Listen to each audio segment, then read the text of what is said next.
مەسەلەیەکی تایبەت هەڵەبژێرێ لەو مەسەلە تایبەتە زانایان چیان وتووە لە هەموو مەزاهیبەکان چیان وتووە بۆچوونیان چییە دەربارەی ئەو مەسئلە پاشان دلیلی هەر یەک لەو مەزهەب و لەو ڕەئیانە چییە سەلام ڕەحمەت الله دلیلیان چییە بەڵگەیان چییە لە کیتاب لە سونە لە ئیجماع لە قیاس لە باقی دلیلەکانی کە و ئەگەر عیلەت و تعلیلێک هەبێ عیلەتەکەی بەیان ئەکا پاشان ئەگەر ڕودودێک هەبێ لە مەزهەبەکانی کە بۆ سەر ئەم دلیلانە ڕەدێک مناقەشەیەک شتێک ڕەخنەیە کە تەوجیهی ئەو دلیلانە کرابێ مناقەشەیەکە وهی ئەوانیش ئەگەر ڕەدێک هەبوو هی ئەوانیش بۆ ڕەدی ئەمان هەموو ئەمانە لە ئەنجامە نەتیجەیەک ئەدا بەدەستەوە ڕەیەکی بە قووەت و بەهێز کە بەڵگە پشتیوانی لێ بکە ئەو پێی ئەوترێ فقهی مقارن کەواتە فقهی مقارن فقهێکە اهتیمام بە تەواوی مەزهەبەکان ئەدا وانییە؟ بەڵام فقهی مەزهەبی فقهێکە اهتیمام بە تەنها یەک مەزهەب ئەدا یەک مەزهەب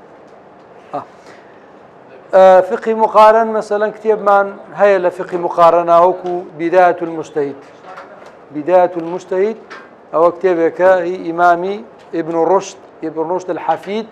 اهتیمام بە چیەدا بە فقهی مقارنەدا واروەها کتێبێک هەیە بە ناوی المجموع ئەمانە کتێبی مەزهەبی هینن مقارن بداية المجتهد واروها المجموع مجموع ككتابك إمامي نووية وفقهي هم مذهبية باسي مذهبكي خويا كان الأولوا أو اختلافاتاني ك لمذهبكي خويا هيا باش أو دي مذاهبي كج أهيني وبلغان أهيني ومناقشانك أو مجموع بس بداخل وكتابي مجموع إمامي نووي رحمة إخوة عليه به تواوي نكردوا نوبرجيلين وسيوا بریا ئیمامی نەوەوی هیچ ئیشی نەکردایە هیچ کتێبی نەنووسیایە ئەو کتێبەوانی بۆ تەواو کردای هەتا ئاخیر بەس بەداخەوە تەواوی نەکردو کتێبێکی زۆر مهمە هەم لە مەزهەبی شافعی و هەم لە مەزهەبی فقهی مقارن ئەنجا ئەو وتمان نۆبەرگی نووسیوە دوایە ئیمامی سوبکی ڕەحمەتی خوا لێ بێ هاتووە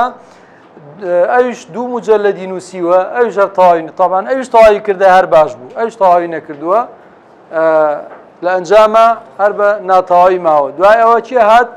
محەممەد بوخیت مطیعی کە زانایکی ئەزهەری بوو هات ئەو هەتا کۆتایی تەواوی کردووە بەس تامی نە ئەوە ئیمامی نەووی ئەدا نە ئەوە ئیمامی سوبکی ئەدا هەرچەند ئێستا نەوعێکی کە تەواوکردن کراوە ئێستا من هەمە لە ماڵەوە 6 دکتۆر هاتوون تەواویان کردووە لە دوای ئیمامی سوبکی تەواویان کردووە بەس تەواوکردنەکەی ئەوانی چۆنە لە کتابی کە نەقلیان کردووە هێنایەنە و ئیزافاتیان بۆ کردووە و تەواویان کردووە تا ئاخیر ئەوەش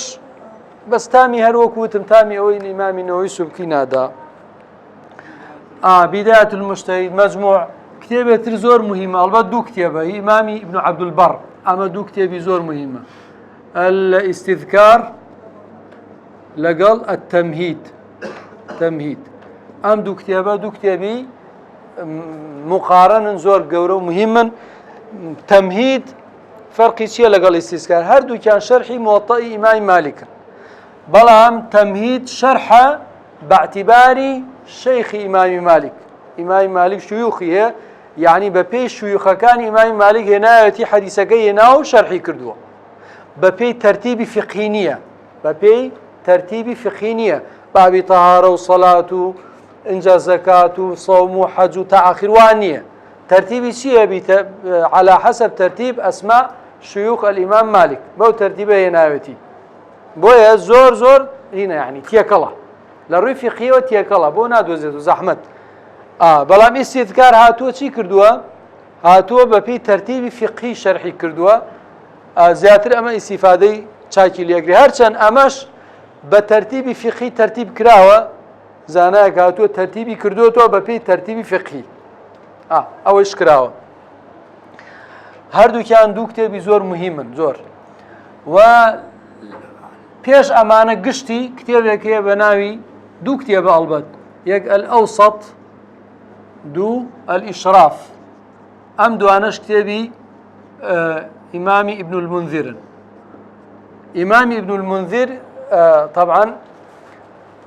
زانايكي مجتهدة أهل اجتهادة سر بخوي مجتهدة أنجا هاتو دوكتي البته كتابي زورة بلا أم كتابي طبعا أم إشرافة كرت كراوي أوسطة كرت كراوي أوسط فراوان ترى باشا إشراف كرت كراوي أوسطة هادوك شان باسي مذاهب علماء كاو إن كان يعني نقص كان يعني هنيو وبلغ كان هنيو كتابي مهم كزور استفادة لأكره المغني لابن قدامة أماش براسي زور كتابة مهمة لفقه مقارن طبعا باسي كتابي قديمة كن جاري اشتا فقه بلا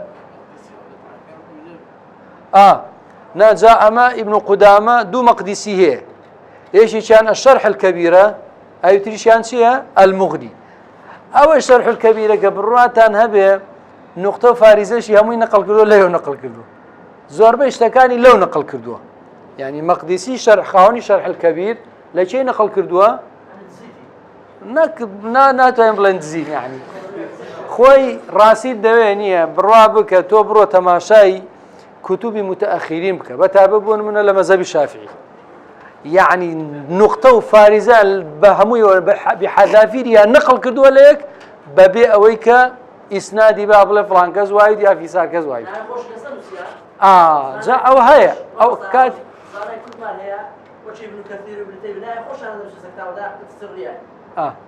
جاء أو كاتي خوي أو هبوة أو شتا هبوة رنجا هو كاركي أو بوبي يعني يستبيتي مثلا أم كتابة لا أو هبوة بونمونا كتبتي با من بدا سخاتي خوان بينو اسمه نقلي كم بوي شيشيكا أو جايبي من نيتي باش أنا خوينينو أنيا تانا تشريعا اللي هنا دين خوانا نا قواني باش أم بيبين بلا بس أوا ببي سياقي نوسيني أمره به أو بيودي سريقي علمي توبي نديرك وندوان ونصد ونلا بر ونصد لا بر قشتي نقل كيلا لكتابك هو يوت شو أنا يعني أبي وكولن إمامي غزالي ألين هين كتابك هي إمامي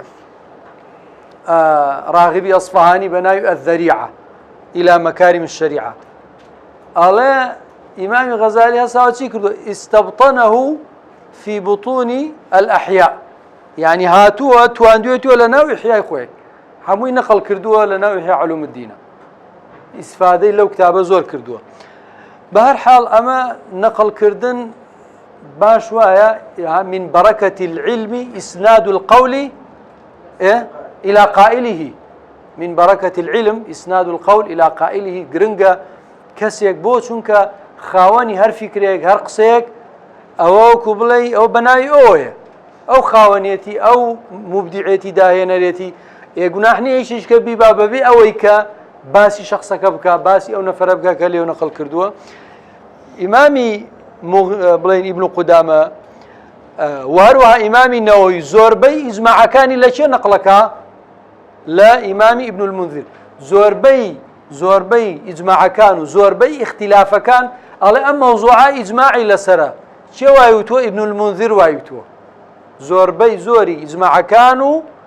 اختلاف كج على اختلاف تيدايا ابن المنذر وعليه بس إجماع كان زياتر لا ابن المنذر نقل كان هم إمامي نووي وهم إمامي ابن قدامة جاري وهي ضلي ابن المنذر وعلى جاري وهي ناوشي نايني حر عليه أجمع العلماء على كذا ثم زمان هل ينقل كذا والله ناوي نايني زور جار ناوي بس هندي جاريج ناو نايني وكتابش كش هي عينا أيش هر مذهب بلين مقارنة المحلى لابن حزم كتابي محلى براسي كتابه كتابه زور شاكه زور نايابه أم محلايا لأساسا كتابه تريدانا وبيشتر الإيصال أم إيصاله سي أوانده محلى بوه سي أوانده محلى كرت كراوي إيصاله بس بداخل إيصال نماو إيصال نماو كتابه زور عجيب بوه ئەڵێ لە سەردەمی بڵێ سەحابەوە چەند ڕیوایەتی حەدیث هەبووە، چەند اختلافات هەبووە، حتا سەردەمی خۆی ئەو چەند قەڕنە هەر هەمووی هێناوە لە اختلافات لە حەدیث دەربارەی فقه. طبعا ئیمامی لە قەرنی تقریبا 5 هیجری ژیاوە. بەڵێ ئەوە ئیمامی ابن حەزم الإيصال إلى فهم الخصال. ئەنجا ئەو کتێبە کورتی کردوتە لە محەلا. ئێستا محەلا سیانزە بەرگن بەس هێشتا محەلاش کتێبی ڕاقیە، کتێبی سەیر. هەرچەند ئیبن حەزم مەذهبی چۆنە؟ مەذهبی ظاهریە، یعنی پشت بە ڕواڵەتی حەدیث و نصوصە بەسێ، اعتماد تەنها لەسەر ڕواڵەتی حەدیثەکان و ئاەتەکان ئەکا، ناچێتە ناو مەقاسید و عیلەل و باری بە عیلەل و بە مەقاسید و بە قیاس و بەو شتانە نییە. پشت بە چییە بەسێ؟ پشت بە تەنها بە ظاهری حەدیثەکانە بەسی. حتا تەنانەت دەربارەی و حەدیثەی کە پێغەمبەری خوا فەرمێ کچ بڵێن پرسی پێ ئەکرێەوە ئیذنوها سوماتوە بێدەنگ بوونی، فەرمێ ئەگەر ئەو ئافرەتە قسەی کرد وتی ڕازیم نیکاحەکە بەتاڵە. بۆ بێ نیکاح بەتاڵ بێ؟ وانە باش ئەگەر سکوت إذا كان السكوت دليل علامة الرضا فالنطق أولى. وانە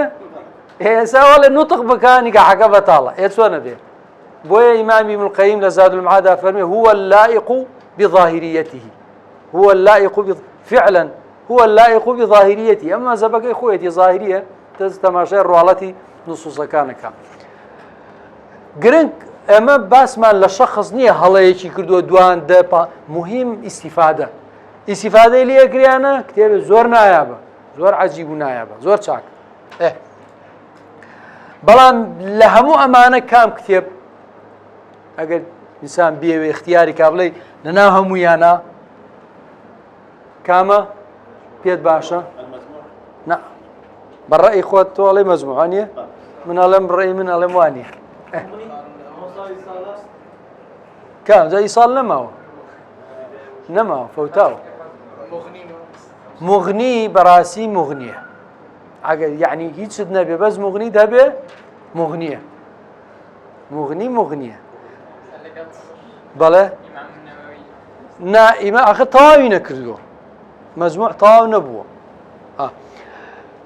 لەمانە وتما ئەگەر یەکیانت هەبێ مغنی، لە دوای ئەو ئیستیذکار مهمە، لەگەڵ تەمهید. ئێستا ئیستیذکار و تەمهید هەردووکیان کۆ کراونەتەوە لە کتێبێکە کۆ کراوەتەوە، هەم ئیستیذکاری تێدایە هەم تەمهیدی تێدایە، هەردووچی. کتێبەکە هەر نووسراوە ئیستیذکار و تەمهید پێکەوە مەجموعی هەردووچە. ئەمەش کتێبێ چاکە، ئەمە زۆر باشە، بەس وتما خۆ ناکری هەموویانو هەبێ، هەموویان هەیە. من مەجموعیشم هەیە، مغنیم هەیە و ئیستیذکارم هەیە و بەس تەمهیدم نییە، ئەوسەتم هەیە و ئیشرافم هەیە و محەلام هەیە و ئانەم هەیە الحەمدولله. بەس خۆ تۆ ناکری هەمووی هەبێ، ئەکرێ زەحمەت. وەڵا فەقیری وەکوون چۆن نتوانێ بخوێنێت. خۆی ئەو کتێبانە هی خوێندنەوە نییە، بێدانیشی لە ئەوڵ تا ئاخیر بخوێن. تۆ دێ بحوسەکەی، دیراسەت توێژینەوەیەکەکەی، ئیسفادە لە هەموویانەکەی، نووسینێکەکەی ئیسفادە لە ئەمە بێدانیشی. من جارێ دەستم کرد بە خوێندنەوەی مەجموعە فەتاوای ئیبن تەیمیە، دووسێ بەرگم لێ خوێندەوە، ئەبینم لە بەرگی دووەمام نازانم بەرگی یەکەم چی وتووە، هەموویم لەبیر کردووە. بەرگی دووەمە خوێنی نازانین بەرگی یەک، بەرگی سێمە خوێنی نازانین بەرگی دووەم چی تایە، لەبیرت نامێنێ، وانە دەڕوات. بەس تۆ ئەگە توێژینەوە بکەی، توێژینەوەیەکەی لەسەر مەوزوعە، هەموو ئەمانەیە داگری لەسەر ئەو بابەتە، توێژینەوەیەکەی لە مێشتا دەچەسپێ و ناڕوا. ئەگەر هەموویشی نەمێنێ لە ساهەشتای دەمێنێ، وایە؟ ئەگەر ئەڵێ وانە تۆ خۆت تەجربەی کە، ئەزموونی کە من کردومە تۆش بیکە، بزانەوای ئەوانێ توێژینەوە بکە لەسەر مەسەلەیەک بابەتێکی محەدەد، بەڵام کتێبانە گشتی بێنە دایگرە، باشە؟ مقارنەی کە ئەقوالی عولەما، ئەدیلە، مناقەشە، تەرجیح، دوایە لە ئەنجامە شتێکی باشی لێ دەرەچێت. ئەوە فقهی مقارن، باشە؟ كتابي تريشمان هي لفقه مقارنة نامن زور بلام كتابي فقه مقارنة حديثي هي حديثي تيجان لقسقم حديثه وفقه مقارنشة يش لو كتابانا كتوانين بلين كتابي زور نايابة براسي نيل الأوطار نيل الأوطار نيل الأوطار إمام الشوكاني كتابي زور مهمة زور حديثة زائدا حديثة كي حديثة كان هي إمامي ابن الرشد جد آخر ابن الرشد حفيد من هي ابن الرشد عفوا ابن تيمية نقي ابن الرشد ابن تيمية جد من هي ابن تيمية حفيد من هي وابن الرشد جد من هي ابن الرشد حفيد من هي ابن تيمية كخاوني مجموعة فتاوى بابيري كتابك دانا وبناي المنتقى هنا هاتوا إمام الشوكاني هاتوا شي كردوا إمام الشوكاني هاتوا شرحي كردوا شرحي تشاك مضبوط مقارن مدلل مؤصل مفصل بتفصيل اشتكاني مو هنا زور كتابة تشاكا حتى إمامي طبعا هو فتح الباري شمانه وشري شكل لو كتب عجيب وغريباني كهمتان أزانا شن مهمة بلام إمام الشوكاني ليان برسيو بوشي تو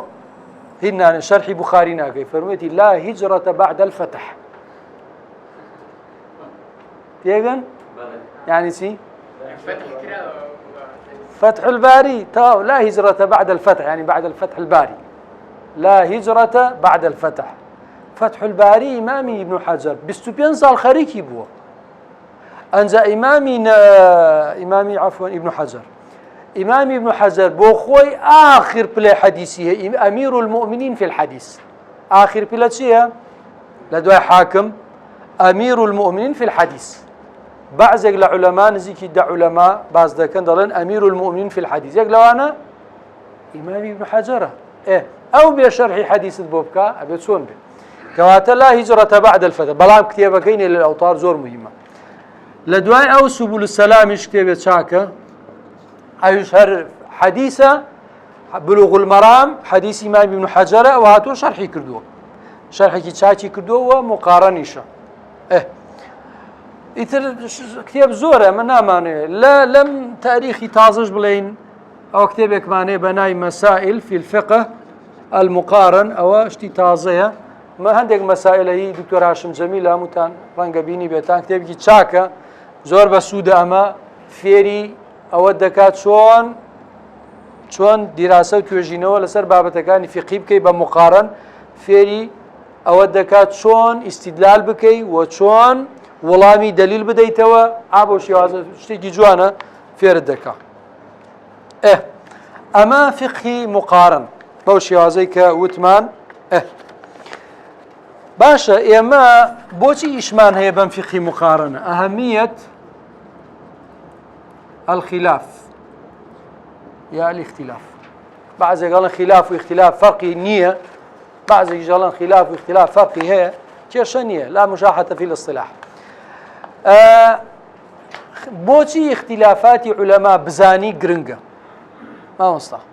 بوشي جرنجا إما اختلافات علماء بزانين دراسة قصي أوان بكي بله بابتك دولة من دكا جاري واهي موضوع عكات ولا مذهب الشافعية أبيني وقتك تبيني الرؤية مذاهب كانك يعني زور فراوانة به جورة به وانية جواني بكانك باز دكا شتي بلغي تريني تعليلاتي تريني آفاقي فكريت جورة إمامي سفيان الثوري قصي جوانية هلا أفرميتي من لم يعرف الخلاف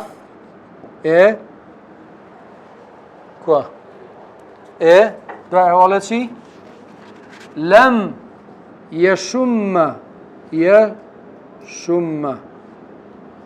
أنفه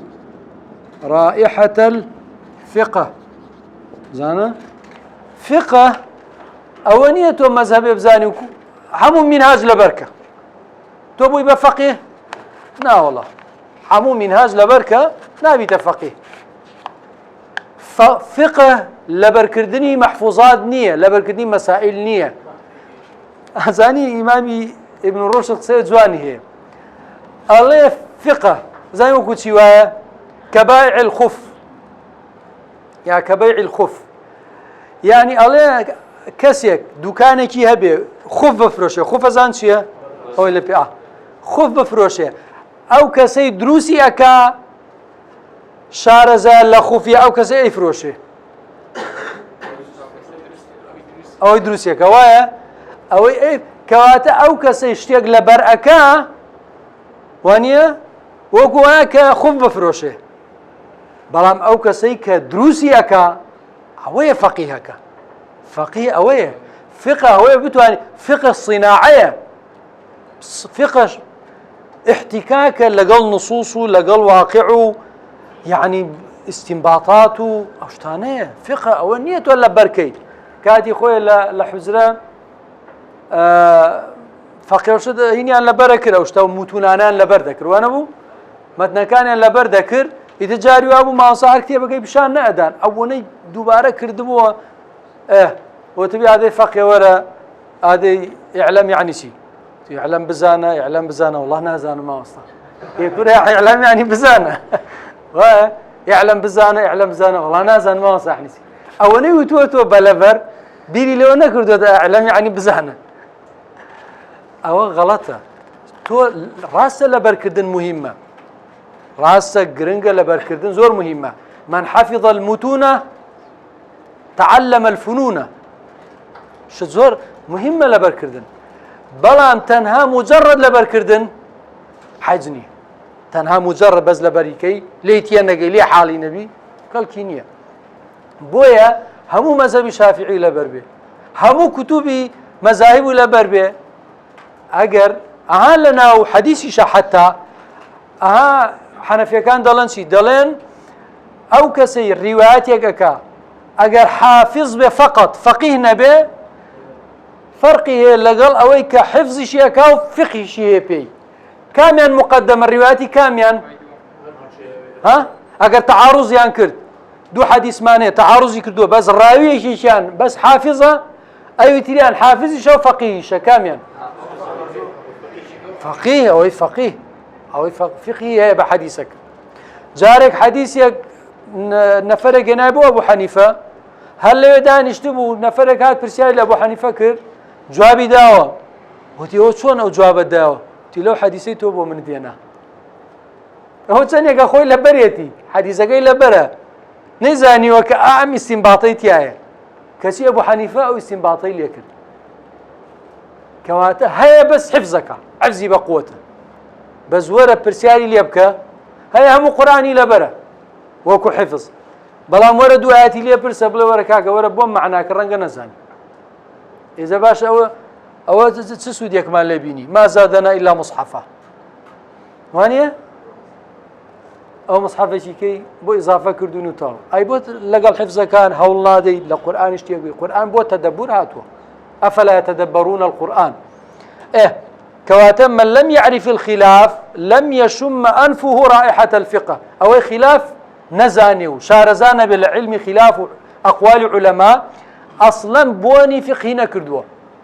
يا إمامي مازري أما شي وايود سفيان الثوري إمام المازري كم زاناتي زور قوري مذهبي مالكية ده فرمي شي ده فرمي من كثر علمه أي بالخلاف قل إنكاره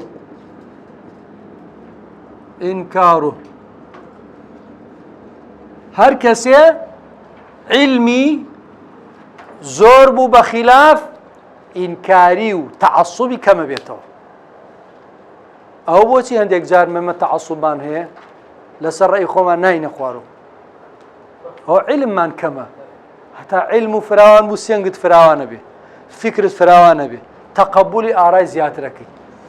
أو دلت ولا مذهبي لا دا لدين درشوي إيوا أبي اشتوا نابت مذهب دينية مذهب المذهب لا يساوي الدين دين زور فراوان ترى لمذهب هسه تو كمش كدين مجال بو شرحي مذهب ودين كاين فرقان شيء کەواتە گرنگە ئیمامی مازەری جوانی فەرموو من کەثوڕە علمه قەل ئینکاره سێن فراوانی بۆ دروستە بێ تەقەبولی ئارای ترەکەی کەواتە گرنگە ئەو شتانە بزانین جگە لەوە کە بەڕاستی فقه بە تەواوی مەزاهیبەکانەوە سەروەیەک و زەخیرەیەکی زۆر گەورە و پڕبایخ و پڕبەهایە و دەتوانین ئیستیفادەی چاکی لێ بکەین و ئەمە نە قسەی ئێمەیە قسەی مؤتەمەراتی دەولی گیراوە لەسەر ئەم قسەیانە کردووە لە ئەنجامی ئەو دیراسە و لێکۆڵینەوەی کە لە فقه کردویان و تویانە فقه هەر نەک موسڵمانن ئەوانەی کە نەیاریشن مستەشرقین ڕۆژهەڵات ناسەکان خەڵکی بێگانە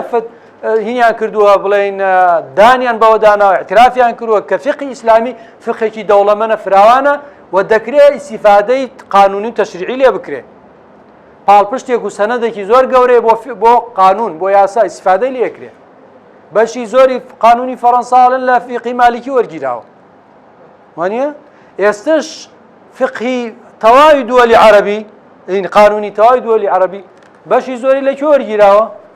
لە فقهی ئیسلامی وەرگیراوە لە مەزاهیب وەرگیراوە وانە ئەحوالی شەخصی لەگەڵ قانونی مەدەنی وانە کەواتە بەڕاستی گرنگە فقهێکی گەورەمان هەیە فراوانمان هەیە ئەنجا خەڵکێک هەیە بووەتە دوو دەستەوە دوو دەست دەربارەی فقه دوو ڕەوت هەیە هەردووکیان غەڵەتە ڕەوتێک ئەڵێ لەم فقه نابێ لادەی ئەم فقه چیوت هەرەوەیە بۆت نییە ئیجتیهادی نوێ بکەیت بۆت نییە قسەی نوێ بکەیت بۆت نییە بڵێ ئەوان غەڵەتیان کرد هەڵایان کرد نیان پێکە بۆت نییە قەتعەن ئەمە زارێ ئەمە چییە ئەمە ئیفراتە باشە ئەمە ئیفراتە لەولا جێدێک کە تەفریط ئەڵێ ئەم فقه هەمووی بە کاملی بۆ تەنەکەی زبڵ ئەمەش نەک ئەمە تەفریطە علم النفس پێ ئەڵێ ئەمە جۆرێکە لە شێتی بۆ تۆ بێ ڕابردووی خۆت هەمووی زەربی سفرکەی بڵێ وەڵام من لە خاڵی سفرەوە دەست پێەکە ئەمە چی ئەمە تەواوی ئەمە نەخۆشیە یا چی ئەمە نەخۆشیە ئەمە نەخۆشیە تۆ خۆت لە ڕابردووی خۆت داببڕێنی کاکە من ناڵێن ڕابردوومان هەمووی مەناقیبە هەر هەمووی چاکە هەر هەمووی سەوابە هەر نا غەڵەتیشی تێدایە ڕاستیشی تێدایە سەوابیشی تێدایە خەتەئیشی تێدایە تاڵیشی تێدایە شیرینیشی تێدایە هەموو تێدایە